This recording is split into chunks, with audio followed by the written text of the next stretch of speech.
Hello and welcome back. I'm Joseph Hoffman. Today we're learning about something very important, and that's a special tool for writing music called the grand staff. Let me tell you a true story of how the first staff was invented. About 1,000 years ago, there were men called monks who lived together in a place called a monastery, which kind of looks like a small castle. These monks were religious people. They read the Bible. They got together every 3 hours to sing and to pray. They knew hundreds of different songs, which we call chants. So many chants, in fact, that the monks started to realize that it was getting hard to remember them all. So they invented a way to draw the notes so they could remember and easily share with others the hundreds of chants that they knew.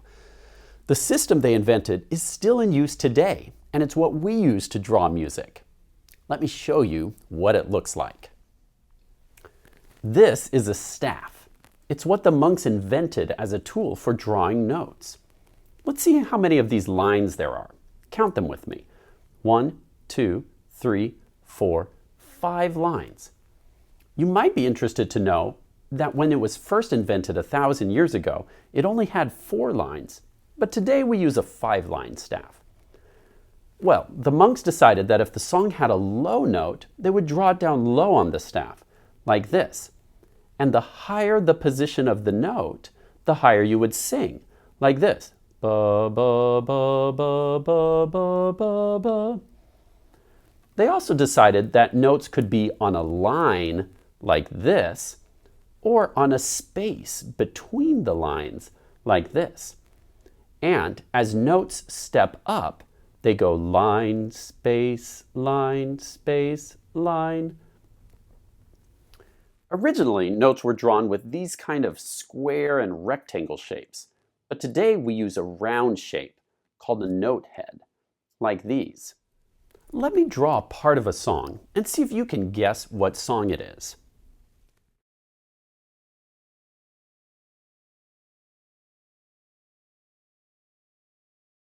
These 3 note heads form a stepping down pattern like this. Ba, ba, ba, ba, ba, ba. That's right, this song is Hot Cross Buns. Now here's another song.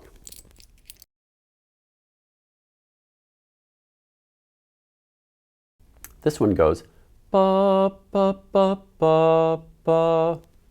That's right, frog in the middle. See, when the notes go lower for frog in the middle, we drop down to this line. So, me, me. Remember that notes can be on lines or spaces. For fun, let's practice being a line note using your own head. Can you make your head look like a line note? The line goes right through the middle of the head when it's a line note. Now, let's practice being a space note. There's usually a line under it and over it like this. Can you be a space note? Sometimes space notes just have a line over it or just a line under it. But a space note will never have a line through it. This would be a line note. Now you're ready to meet the grand staff. You'll notice that this time we have 2 staves, which is the plural of staff. That's because when playing piano music, we need a staff for your left hand and a staff for your right hand. When you put those 2 staves together, it makes the grand staff. You probably also noticed that there are some new symbols here. Let's trace this squiggly line starting right here. Can you trace this with me? Round and up and down. This symbol that we just traced is called the treble clef. It sounds like trouble, but it's treble. Can you say that with me? Treble clef. Treble means high, and so the treble clef is used when drawing any notes from this middle C all the way up to the highest notes. This treble clef is a symbol to remind you of something. See how there is a hidden G shape in the treble clef? Well, sometimes the treble clef is called the G clef, and that's because Believe it or not, it really is a very old-fashioned and fancy way of drawing the letter G. Hundreds of years ago, they sometimes liked to draw their letters really fancy. And so in music, it became tradition to draw this G clef or treble clef right here to remind you that the line going through this G swirl is the line for the note G. So anytime you see a note head on that G line, we call that note treble G. On the piano, that's this note right here. If I were to put 3 note heads on G, that would mean to play or sing G 3 times, like at the start of Frog in the Middle. Ba, ba, ba. But if the note head moves off the G line, like up to this space, then it becomes a different note, one step higher. Can you think of the note that's a step above G? If you said A, you're correct.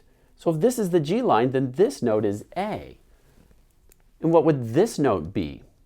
If we go from a space up to the next line, now we're on a B. And then what if we went a step higher? That's right, now we're on a C. Do you see the pattern? Line, space, line, space. Now if we go to the next line, we were on a C, now we go to, that's right, D. And we could keep going from there. D, say it with me, E, F, G. Now if we want to keep going higher, then we'll need a special line called a ledger line. Ledger lines help us go off the staff, above or below. So if we want to keep going past this G, we could go one higher up to A and keep on going as high as we wanted. Now let's take a look at this other clef. This clef is for the low notes. Every note below middle C on the piano and all the way down. It's shaped a little bit like a frowny face. If I turn it sideways, you can see it's a little bit sad. We call this one the bass clef, and its nickname is the F clef. I know this is even harder to believe, but the F clef is also an ancient, old-fashioned way to draw the letter F. We call it an F clef because it is showing us where the F line is. The F line always passes right in between the 2 eyes of Mr. Frowny Face. Anytime a note head is on this line, we call that note bass F. And bass F is right here on the piano. Can you take your finger and trace it along the F line now and say F? Good. Now there's one more note I'd like you to learn today. This note forms a kind of bridge between the treble staff and the bass staff, and it's positioned on a ledger line, which remember helps us to draw notes that go off the edge of the staff. This note is one ledger line below the treble staff or one ledger line above the bass staff, and we call it middle C. Point to this note with me and say middle C. Middle C. Middle C is the C nearest the middle of your piano. Point with me and let's name all 3 of these notes that we learned today. Treble G, middle C, bass F. Now let's name the 2 clefs, bass clef and treble clef. Their nicknames are F clef and G clef. Now let's do a game to review. Name the note that you see on the screen.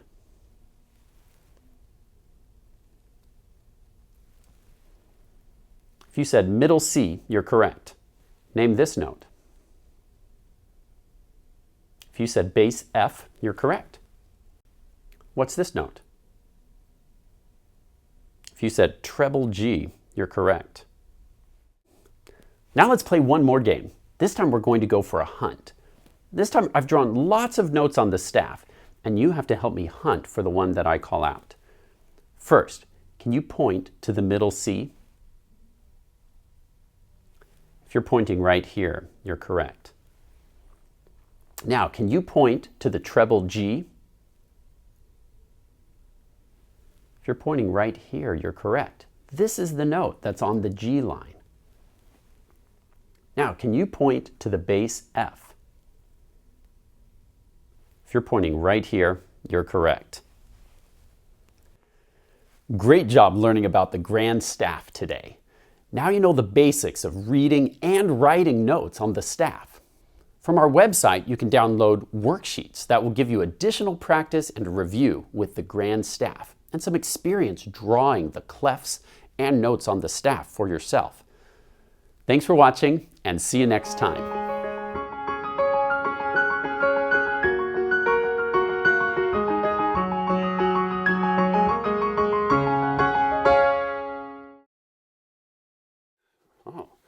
Do you think Mr. Hoffman was being serious about the bass clef being an old-fashioned letter F? I'm not seeing it. Oh yes, he's right. Really? Please observe. Long time ago, they drew their Fs kind of like that. Wow, really? Then make them fancier, like that. Then even fancier. Yeah.